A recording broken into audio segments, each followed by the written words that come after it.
Vamos em frente com o nosso estudo dos 10 mandamentos. Passando agora para o segundo deles, conforme está escrito em Êxodo, capítulo 20, versículos 4 a 6. Não farás para ti nenhum ídolo, nenhuma imagem de qualquer coisa no céu, na terra ou nas águas debaixo da terra. Não te prostrarás diante deles, nem lhes prestarás culto, porque eu, o Senhor, o teu Deus, sou Deus zeloso, que castigo os filhos pelos pecados de seus pais até a 3ª e 4ª geração daqueles que me desprezam, mas trato com bondade até 1000 gerações aos que me amam e obedecem aos meus mandamentos. Pois bem, o segundo mandamento vem como uma consequência do primeiro. Descobrimos no último estudo que Deus, no primeiro mandamento, exige lealdade exclusiva a Ele. Ele falou isso a um povo que veio de uma terra onde existiam muitos deuses, onde muitos deuses eram adorados e idolatrados.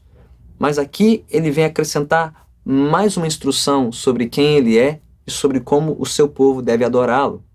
A questão aqui não é apenas de adorar o único e verdadeiro Deus, o que está prescrito no primeiro mandamento, mas a questão é como cultuar verdadeiramente ao único e verdadeiro Deus. A questão no Egito era que havia muitos deuses, mas que esses deuses também eram representados de diferentes formas, na imagem de criaturas, de astros, de fenômenos naturais como o sol, a lua, os rios, os diferentes animais domésticos e selvagens daquela terra. O povo de Israel veio de um contexto de muitos deuses, do politeísmo, mas também de um culto idólatra, de uma maneira de cultuar a Deus que envolvia imagens, envolvia ídolos. E aqui então Deus instrui o seu povo sobre como eles deveriam adorar a Ele, o único e verdadeiro Deus, de uma maneira verdadeira. O segundo mandamento pode ser dividido claramente em algumas partes. Primeiro, qual é a regra sobre o culto verdadeiro Deus? O culto ao verdadeiro Deus. Segundo, qual é a razão desta regra? Terceiro, qual é a advertência para aqueles que não honram esta regra? E por fim, a promessa aos que obedecem a este mandamento. Vamos por partes, olhando para Êxodo 20, versículos 4, 5 e 6. Primeiro, a regra é clara. Não farás para ti nenhum ídolo, nenhuma imagem de qualquer coisa no céu, na terra ou nas águas debaixo da terra. Não te prostrarás diante deles, nem lhes prestarás culto. Deus aqui está confrontando claramente o princípio, exposto em todas as religiões antigas, de que Deus pode ser representado de alguma forma visível ou material, de que nenhum ídolo, nenhuma imagem de Deus deveria fazer parte do culto que é prestado ao Senhor. E as razões para isso são muito simples. Pensando aqui sobre o contexto do mundo antigo, o grande problema com ídolos e imagens era o seguinte: ídolos, primeiro, rebaixam a glória de Deus. Fazem de um Deus eterno algo temporal. Fazem de um Deus soberano um Deus local. Fazem de um Deus onisciente, onipotente, onipresente um Deus limitado. Um Deus que pode ser medido por mãos humanas. O problema aqui é que tentar representar a Deus de uma forma material visível seria uma afronta à glória dele, seria rebaixá-lo, limitá-lo de maneira indigna. Mas também, segundo, seria uma maneira de manipular a Deus. Nós somos seres que criamos coisas, fazemos coisas com as nossas mãos e temos prazer em admirar e contemplar a obra das nossas mãos, de manipular, de usar as coisas para o nosso bem, para os nossos próprios fins. Ora, essa era a função de um ídolo. Por mais que um devoto quisesse prestar sua honra ou homenagem ao Deus representado por aquele ídolo, a grande tentação, o grande argumento de tudo aquilo é que aquele Deus podia ser manipulado, podia ser controlado pelo adorador. E Deus aqui está lembrando, ele não é esse tipo de Deus.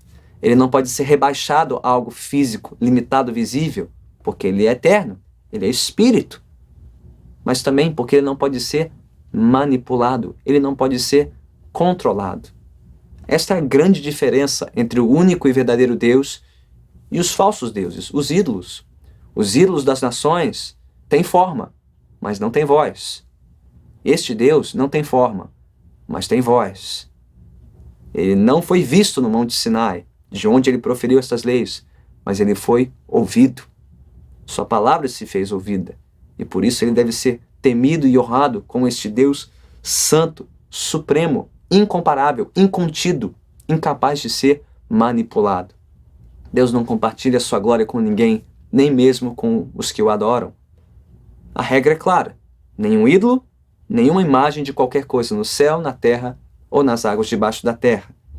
Não deveria fazer parte do culto a Deus. Por quê? Aqui vem a regra, ou melhor, a razão bem clara para esta regra. Porque eu, o Senhor, o teu Deus, sou Deus zeloso. Ele é um Deus zeloso pela sua glória.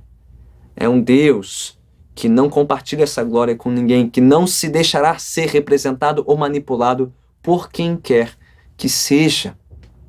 Zelo aqui fala do ciúme santo que Deus tem pela sua reputação, pela sua autoridade e majestade.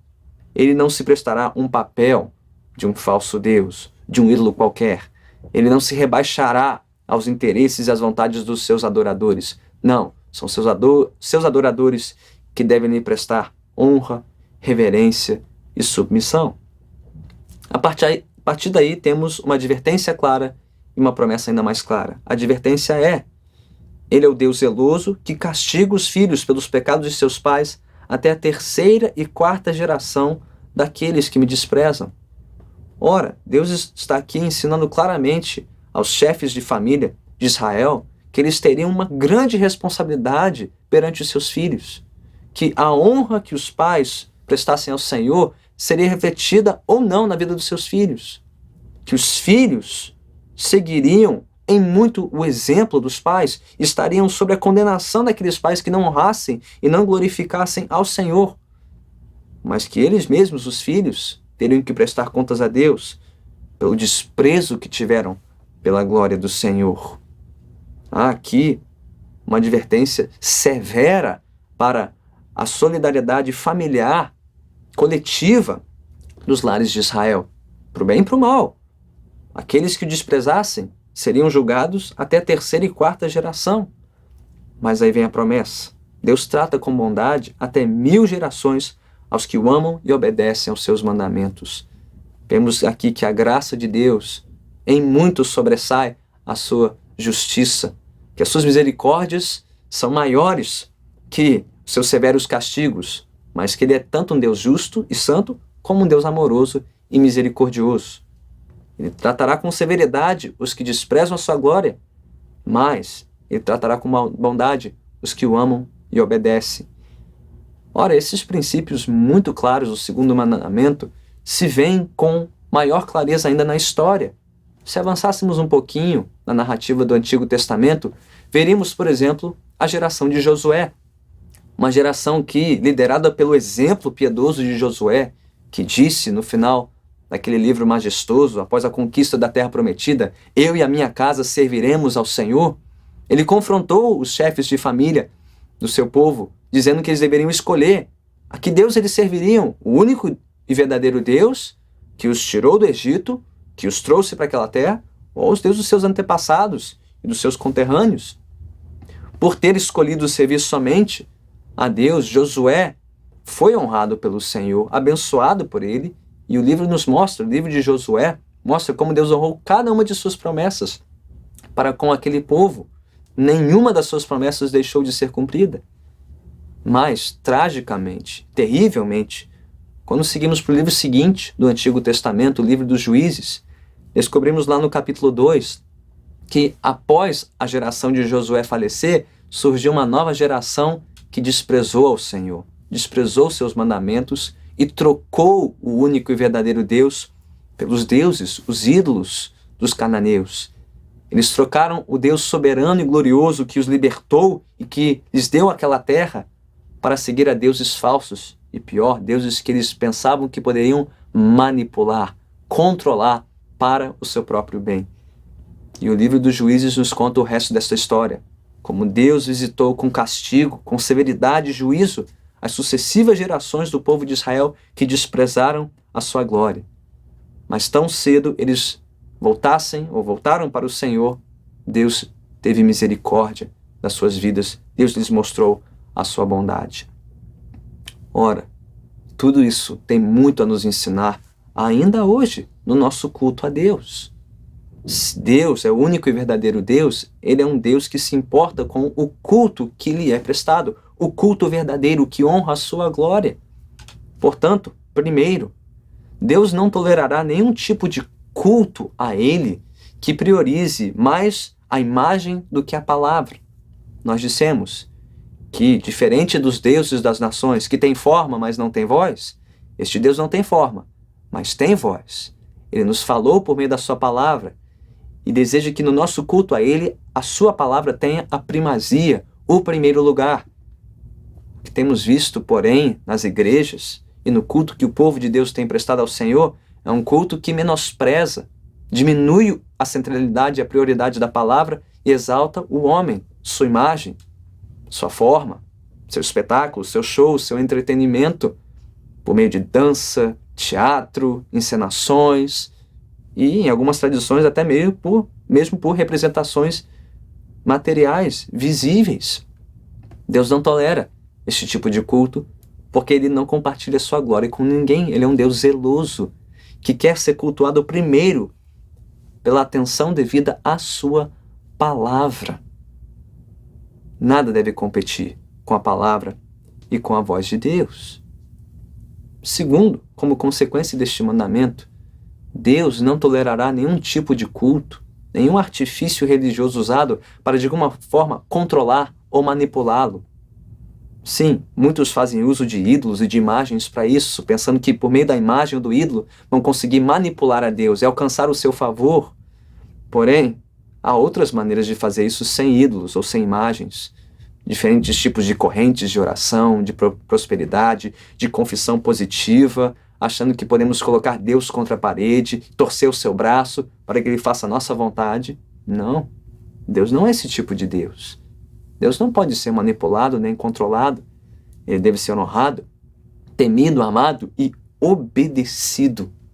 Não há como alcançar o favor de Deus por meio dos nossos meios, dos nossos métodos. Só Ele é o Senhor, só Ele é digno de todo temor e adoração. Isso nos leva a uma outra aplicação. Deus não tolera imagens e ídolos esculpidos que de alguma forma rebaixem ou controlem, ou tentem manipular sua glória. Mas lembre-se que imagens e ídolos não são apenas coisas que nós confeccionamos com as mãos. Podem ser imagens que nós guardamos na nossa mente, imagens indevidas de Deus, indignas de Deus.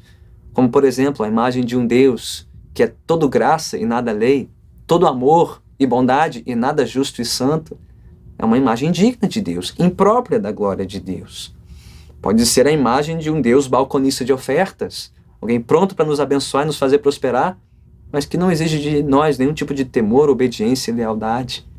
Deus não tolerará esse tipo de imagem, esse tipo de ideia de quem Ele é. Ele é um Deus zeloso, justo, santo, mas também amoroso e misericordioso. Mas por fim, uma última aplicação e talvez a mais importante de todas. Deus nos proíbe de fazer imagens dele porque Ele já nos fez sua imagem e semelhança.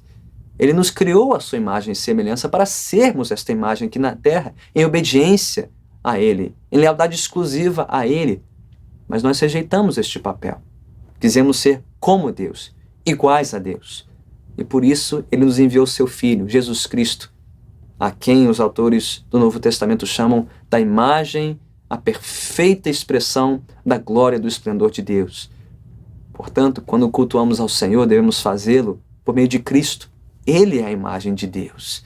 Ele é a perfeita expressão de Deus. É nele que precisamos confiar, é a Ele que devemos adorar para o perdão dos nossos pecados, para a cura dos nossos pecados, para que em nosso culto, quando proclamamos o nome de Jesus, confiamos nele e o adoramos, o façamos de uma maneira que espelhe e exalta a glória do nosso Deus verdadeiro, o único Deus, o Deus zeloso, que castiga os que o desprezam, mas que abençoa aqueles que o amam e obedecem.